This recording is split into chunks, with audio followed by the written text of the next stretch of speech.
ఇంటికి లాగటంలో ఏమైపోయింది, మొత్తం వరుస పెట్టి ఫస్ట్ చంద్రబాబు నాయుడు గారు పెడితే, పవన్ కళ్యాణ్ గారు పెడితే, నారా లోకేష్ గారు పెడితే, మొత్తం పయ్యావుల కేశవ్ దగ్గర నుంచి వీళ్ళు పడింది కాక ఆ మేనిఫెస్టోను కూడా ముట్టుకొని భారతీయ జనతా పార్టీని కూడా తీసుకొచ్చి కూర్చోబెట్టి వాళ్ళని కూడా పడేశారు.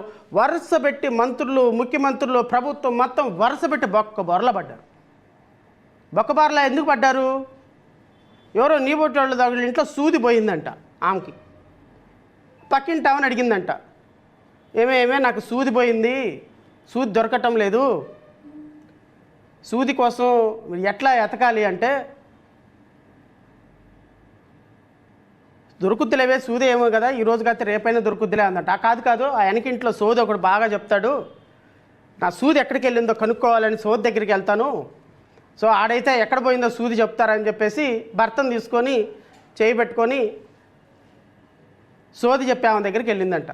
వెళ్ళి అడిగి చెయ్యి ఇచ్చి, అమ్మ నా సూది పోయింది, కొంచెం నాకు జాతకం చెప్పన్నారంట.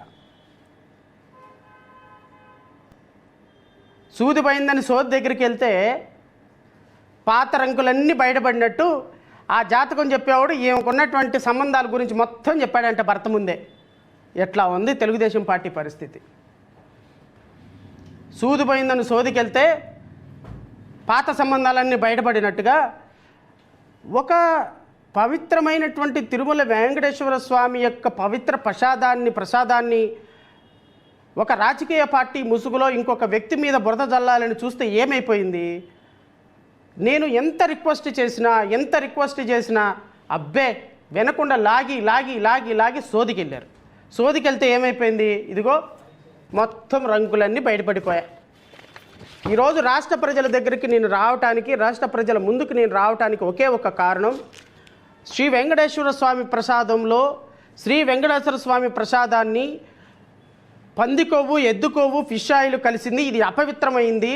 చాలా తక్కువ నాణ్యతకి ఈ లడ్డు ప్రసాదం తయారవుతుంది అని చెప్పటానికి ఒక ప్రయత్నం, కేవలం రాజకీయ ప్రయత్నం మాత్రమే కాదు సోదరులారా, రాష్ట్ర ప్రజలారా. ఈయన వెనక ఒక దుర్మార్గమైనటువంటి కుట్రని కూటమి ప్రభుత్వం పన్నింది అని చెప్పడానికి నేను సిగ్గుపడుతున్నా. నేను అడుగుతున్న ముఖ్యమంత్రి గారిని, లక్షల కోట్ల రూపాయలు విలువ చేసే భూములు ప్రజలు మీ యొక్క బినామీదారులకి ట్రాన్స్ఫర్ చేసుకుంటున్నారు, ఇంకా సరిపోదా? ప్రతి కాంట్రాక్టులో, ప్రతి దోట, ప్రతి ప్రాజెక్టులో డబ్బులు తీసుకుంటున్నారు, ఇంకా సరిపోదా? సార్ ఏం చేసుకుంటారు సార్ డబ్బు మీరు? మీకు ఇంకా ఎన్ని వేల కోట్ల రూపాయలు, ఎన్ని లక్షల కోట్ల రూపాయలు కావాలి సార్ మీకు?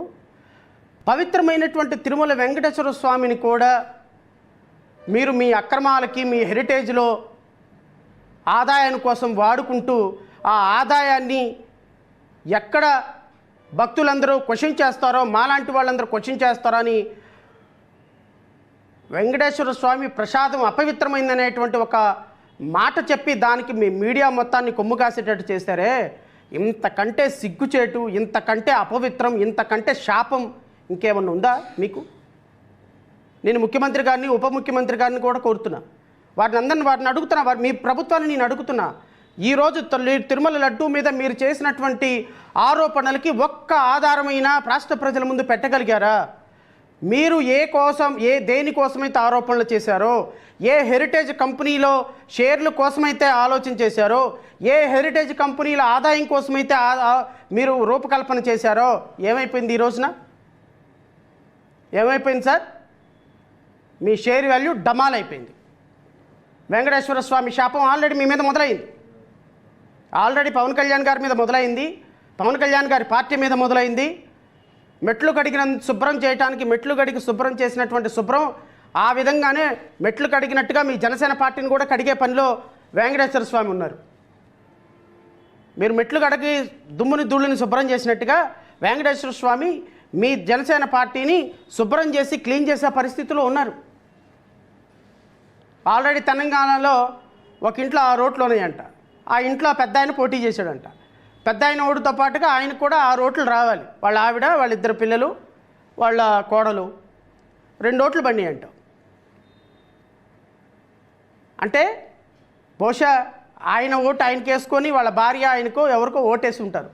ఇంట్లో 5-6 ఓట్లు ఉంటే 6 ఓట్లు కూడా తెలంగాణ ప్రజలు ఆయనకు వేయాల. అంటే ఇది వెంకటేశ్వర స్వామి శాపంలో ఒక మచ్చు తునక. ఇదైతే శాపం పెట్టాలని నేను శాపం పెట్టడం లేదు సార్, దయచేసి నేను శాపం పెట్టారని అనుకోవద్దు. వెంకటేశ్వర స్వామి యొక్క ప్రసాదాన్ని మీరు అపవిత్రం చేసి శాపానికి గురైంది మీరే. నిద్రపోతే నిద్ర రావట్లేదంట. ఎక్కడ ఏమి చూసినా కూడా వెంకటేశ్వర స్వామికి పాపం చేశాము మేము, ఈ పాపాన్ని ఎలా కడుక్కోవాలి అర్థం కాక పూజలు పునస్కారాలు చేసుకుంటా పెరుగుతున్నారు.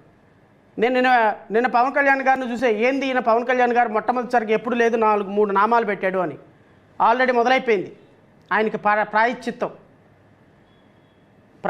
ఆల్రెడీ తెలంగాణలో మొదలైంది. తెలంగాణలో ప్రాయశ్చిత్తం దీక్ష ఆయనకి మొదలైంది. ఆల్రెడీ పవన్ కళ్యాణ్ గారు 3 అడ్డబొట్లు పెట్టుకుని బయలుదేరిపోయారు. సార్, మీరు ఎన్ని అడ్డబొట్లు పెట్టినా, నిలువు బొట్లు పెట్టినా చేసిన పాపం ఎక్కడికి పోదు సార్. మీరు చేసిన పాపం, మాట్లాడిన మాట, ప్రజలకి, తెలంగాణ ప్రజలకి మీరు చేసినటువంటి ద్రోహం, ఆంధ్రప్రదేశ్ ప్రజలకి, వెంకటేశ్వర స్వామి యొక్క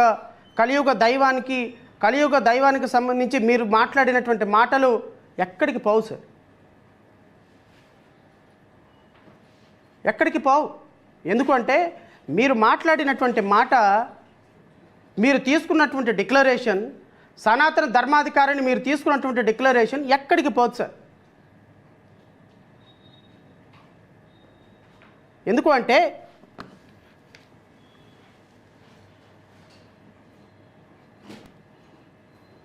మీరు చేసినటువంటి ఆరోపణ, మీ ముఖ్యమంత్రి గారు చేసిన ఆరోపణ, మీ ప్రభుత్వం చేసినటువంటి ఆరోపణ, వెంకటేశ్వర స్వామి ప్రసాదంలో బాత్రూమ్ క్లీనర్లు కూడా క్లీన్ చేసే యాసిడ్ కూడా కలిసిందని చెప్పినటువంటి ఆరోపణ,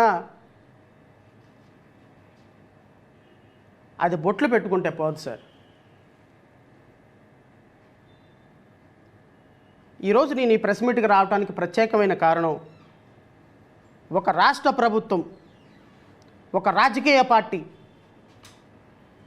ఒక రాష్ట్ర ప్రభుత్వం, ఒక రాజకీయ పార్టీ ఎప్పుడు కూడా, ఒక రాష్ట్ర ప్రభుత్వం, ఒక రాజకీయ పార్టీ ఇంకా ఎప్పుడు కూడా భవిష్యత్తులో దేవుడితో ఆటలు ఆడే దుస్సాహసానికి రాకూడదు. దేవుడితో రాజకీయాలు చేయాలి అనే దుస్సాహసం చేయకూడదు. దేవుణ్ణి కూడా మన రాజకీయాలకు వాడుకొని మన ఆర్థిక, సామాజిక, రాజకీయ పరిస్థితులు మెరుగుపరుచుకోవాలి అనే ఒక సాహసం చేయకూడదు. ఆ సాహసం చేయకూడదు అంటే ఈరోజు కూటమి ప్రభుత్వానికి శ్రీ వెంకటేశ్వర స్వామి పనిష్మెంట్ వేసి తీరాల్సిందే. ఆ పనిష్మెంట్ ఈ 3 పార్టీలు భరించాల్సిందే, పనిష్మెంట్ వీళ్ళు అనుభవించాల్సిందే. వ్యక్తిగతంగా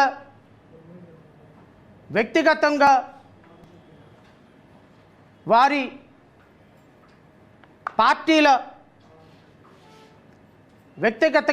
పార్టీల పరపతిని పెంచుకోవటానికి, వారి ఆర్థిక స్థితిగతులు పెంచుకోవటానికి ఈరోజు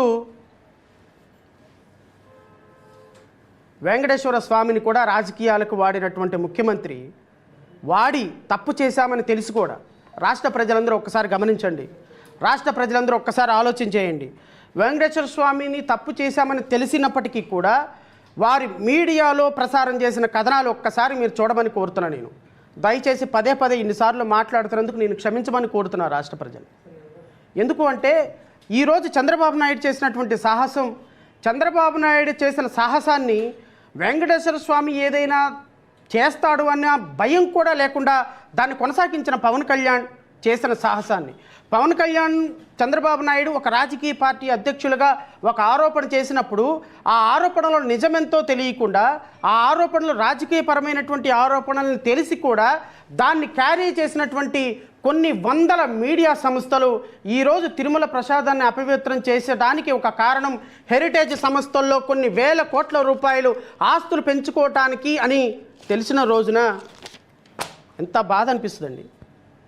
ఈ విధమైనటువంటి ఒక దుస్సాహసం ఒక రాజకీయ పార్టీ చేసింది అంటే, రాజకీయ పార్టీకి సపోర్ట్గా ఉన్నటువంటి కొన్ని వందల యూట్యూబ్ ఛానల్స్, శాటిలైట్ ఛానల్స్ చేసినాయి అంటే ఇది దేవునితో రాజకీయం చేయటం కాదా?